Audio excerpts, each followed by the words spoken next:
Assalamualaikum warahmatullahi taala wabarakatuh. Apa kabar anak-anakku semua? Semoga semuanya dalam keadaan sehat ya. Alhamdulillah, hari ini kita bisa bertemu kembali di channel yang sama. Tentunya untuk belajar bahasa Indonesia. Nah, hari ini kita akan belajar bahasa Indonesia melanjutkan dari materi sebelumnya.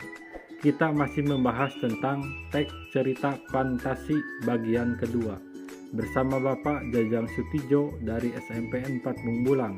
Baik, ini pembahasan teks cerita fantasi yang sebelumnya. Untuk sebelumnya, kita tonton video terlebih dahulu ya. Siapa itu? Berisik sekali. Itu kan suaranya Lemon. Lemon tolong, Man. Lemon tolong.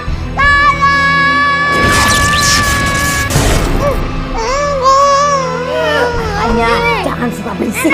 Jangan keluar kalau berani. Lepasin teman-teman Aye. Lepasin Snow White sama Alia.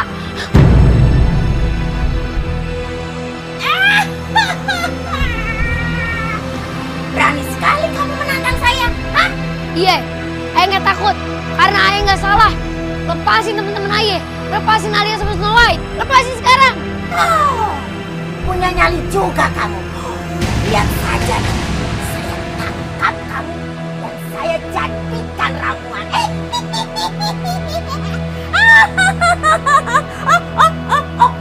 Jangan ketawa. Ini saatnya. Iya. Iya, Garek. Aduh, ini beneran pusing nih. Beneran pusing. Cepetan. Ya, sabar. Ampun, gue itu takut tahu sama nenek sihirnya. Galak banget, serem banget lagi ketawanya tuh. Hihihihi. Aduh, cepetan dong. Kena. Kena.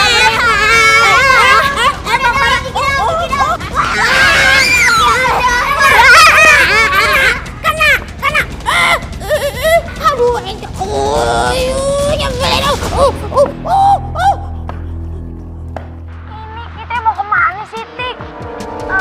Emangnya lu tahu penawarnya apa, Em? Nggak tahu, Bos. Ya udah kita cari aja penawar yang warnanya itu ijo-ijo. Makan tuh rumput kalau mau ijo. Pikir gua Rocky makan rumput. Yaudah, sekarang kita cari obat penawarnya aja yuk. Cepat.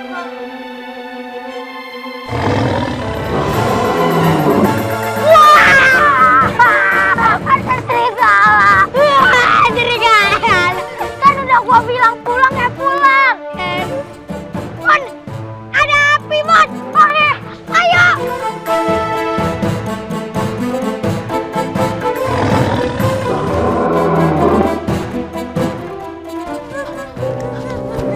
Cepetan, Kadik. Cepetan, Alia. Cepetan, Dek. Sini, Dek. Cepetan, situ, Dek. Alhamdulillah kalian selamat. Iya, tapi pasti kita mau maman. Pasti nenek sihir itu nyusul kita. Aduh, kalian ya udah lagi suasana kayak gini malah ngobrol terus. Alia. Ki, cepetan Ki, keluarin barang sesuatu Ki. Cepetan.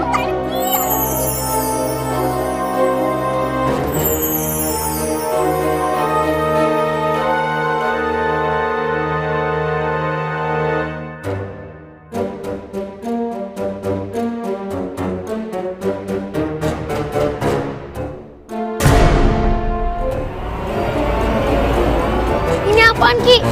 Bos, kita kabur pakai karpet ini aja. Karpet terbang. Yaudah, ayo cepetan kita naik. Ini karpet terbang. Jangan.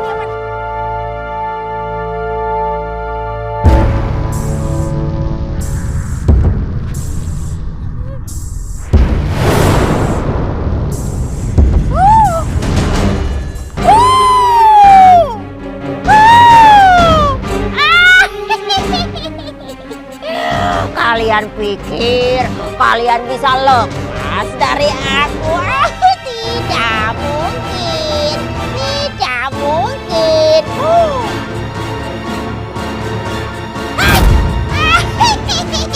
Tunggu saja, tunggu aku. Yuhu!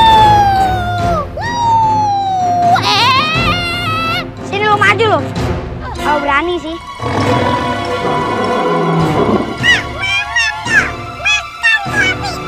Ayo, sini kau berani maju.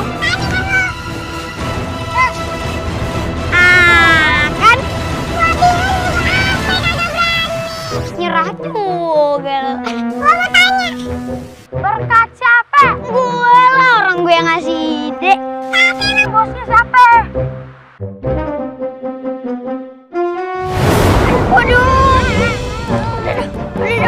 Udah dong.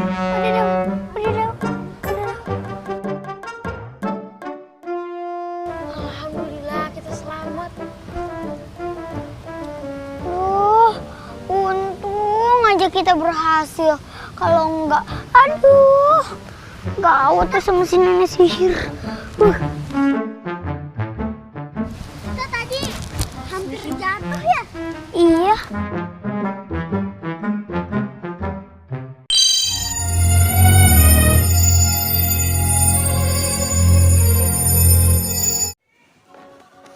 Kemarin kita sudah bahas tentang definisi, ciri, dan jenis cerita fantasi. Pada bagian kedua kali ini kita akan bahas unsur-unsur cerita fantasi dan penceritaan kembali isi cerita fantasi. Jadi ada 2 poin pada pembahasan kali ini. Pertama, unsur cerita fantasi. Yang kedua, penceritaan kembali isi cerita fantasi. Nah, ini dia materinya. Ya, hanya ada 2 jenis supaya tidak buat kalian bingung. Kita bagi-bagi pembahasan kali ini.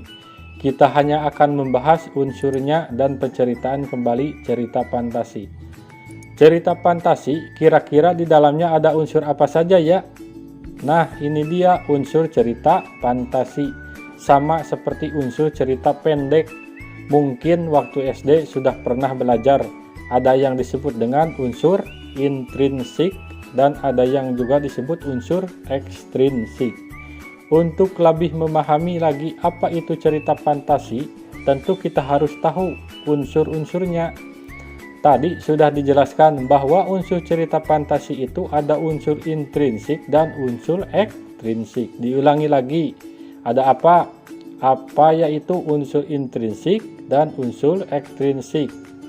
In di dalam, ek luar. Karena nanti kita bahas akan satu persatu ya. Yang disebut dengan unsur intrinsik itu adalah unsur-unsur pembangun cerita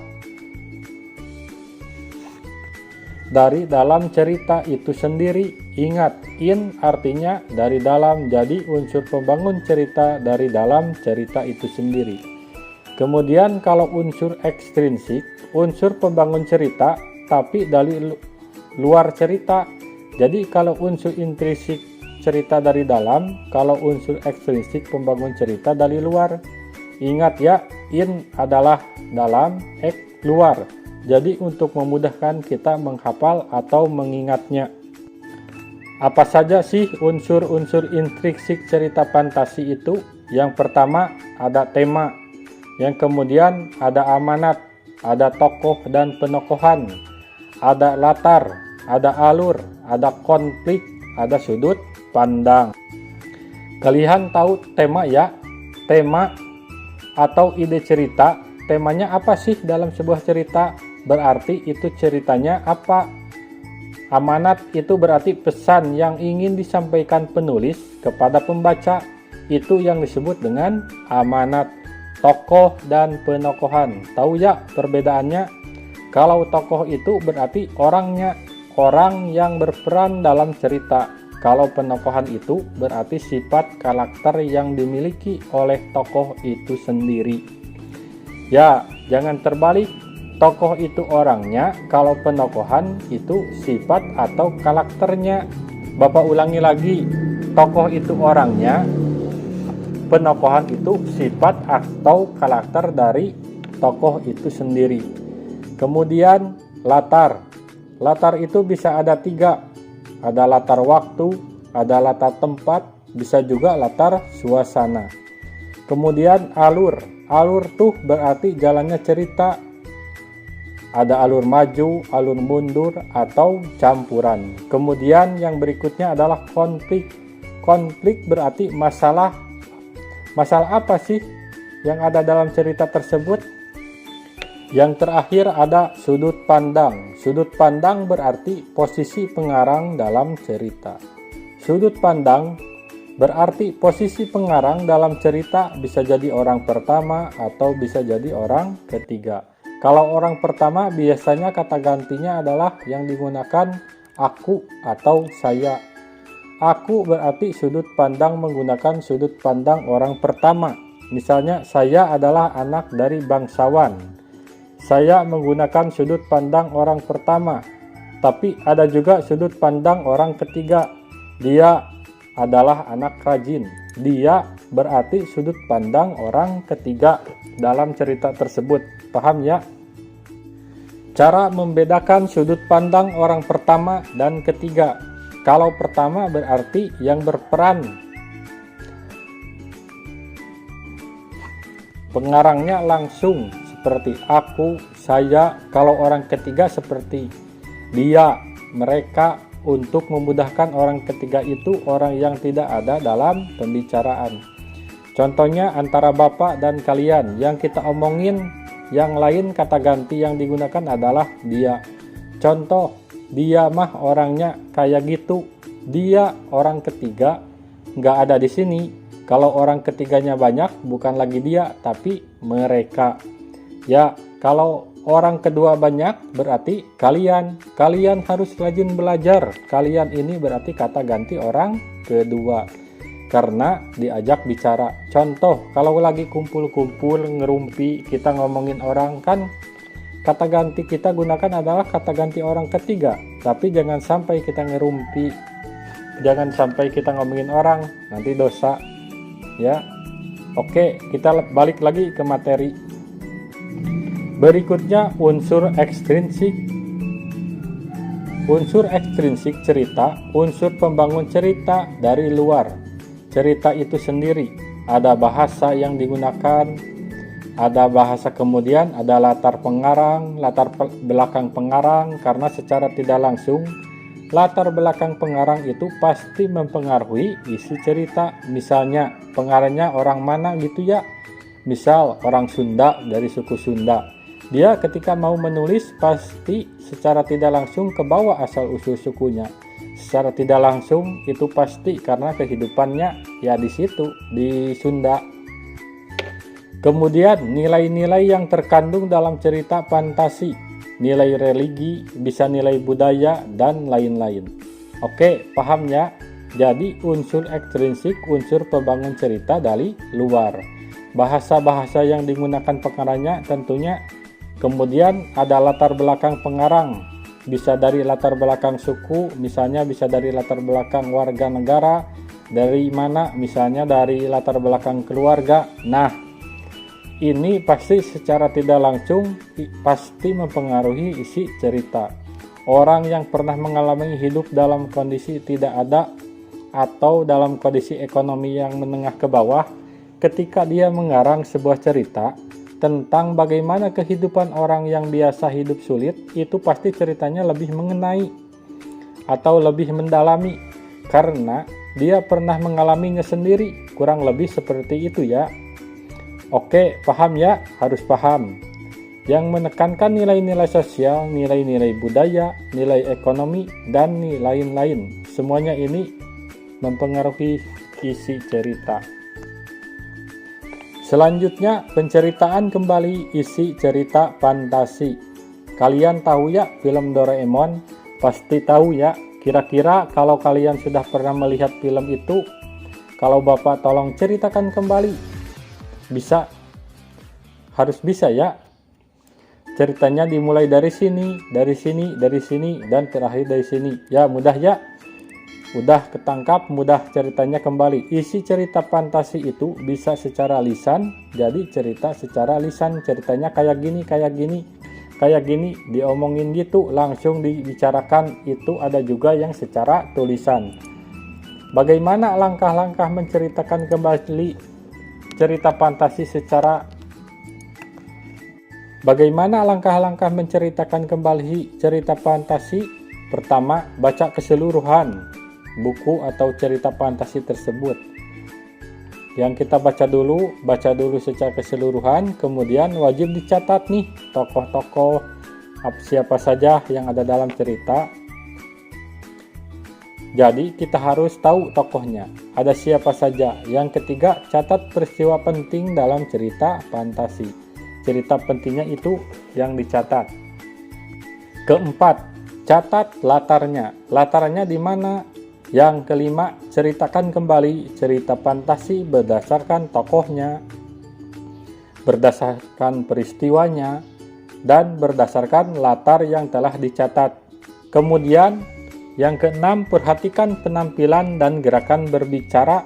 Yang ketujuh, juga harus memperhatikan intonasi atau irama artikulasi dan lafal. Yang kedelapan, ceritakan kembali bagian pembuka, inti, dan bagian penutup secara berurutan. Apa isinya baru penutup ceritanya? Jangan dari penutup dulu, kemudian ke pembuka, baru isi, tapi harus berurutan. Dimulai dari pembukaan, isi, dan penutup. Ya begitu, harus dari pembukaan, isi, dan penutup dulu. Langkah-langkah bagaimana kita harus menceritakan kembali cerita fantasi.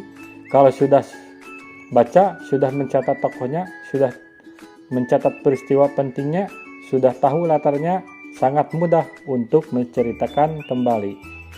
Nah, pembelajaran hari ini cukup sekian. Semoga bermanfaat. Terima kasih. Wassalamualaikum warahmatullahi wabarakatuh.